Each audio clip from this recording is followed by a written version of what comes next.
دوستو آداب۔ دوستو، ہندوستان کے سابق وزیر اعظم جناب ڈاکٹر منموہن سنگھ اب ہمارے درمیان نہیں ہیں۔ 26 دسمبر 2024 جمعرات کی رات دہلی کے All India Institute of Medical Sciences AIIMS کے اسپتال میں انہوں نے آخری سانس لی۔ ان کی عمر 92 سال تھی۔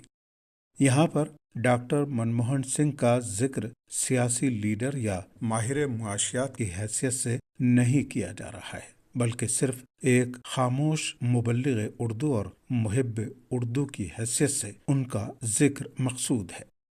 ڈاکٹر منموہن سنگھ کی ابتدائی تعلیم کا آغاز اردو میڈیم سے ہوا تھا۔ وہ اردو سمیت کئی زبانوں کے ماہر تھے اور اردو اچھی طرح پڑھ اور لکھ سکتے تھے۔ ڈاکٹر منموہن سنگھ کے بارے میں یہ بھی کہا جاتا ہے کہ وہ اپنی تقریریں اردو رسم الخط میں لکھ کر پڑھتے تھے۔ ڈاکٹر منموہن سنگھ کے پسندیدہ شاعر علامہ اقبال تھے اور ان کو بہت سے اشعار ازبر تھے۔ مختلف مواقع پر منموہن سنگھ اردو اشعار پڑھا کرتے تھے۔ ڈاکٹر منموہن سنگھ پارلیمنٹ میں بعض اوقات اپنے خطاب کے دوران اردو کے مختلف شاعروں کے اشعار پڑھ کر بھی جواب دیا کرتے تھے۔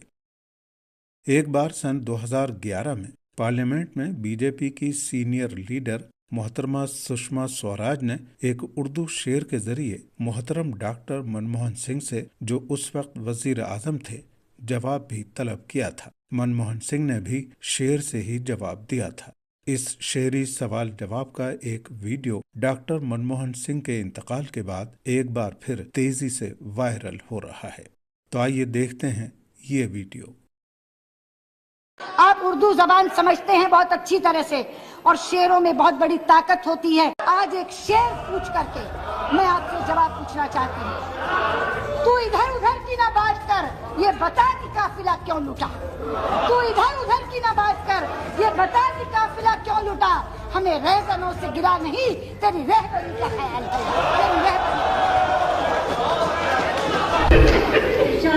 مانا کہ تیری دید کے قابل نہیں ہوں میں،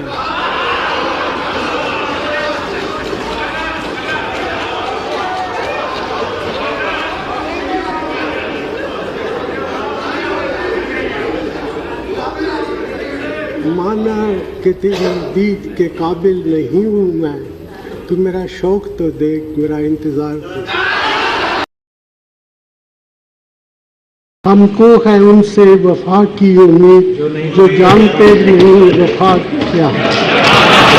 پردھان منتری جی نے بی جے پی کو مخاطب کر کے ایک شعر پڑھا۔ انہوں نے کہا، ہم کو ان سے وفا کی ہے امید جو نہیں جانتے وفا کیا ہے۔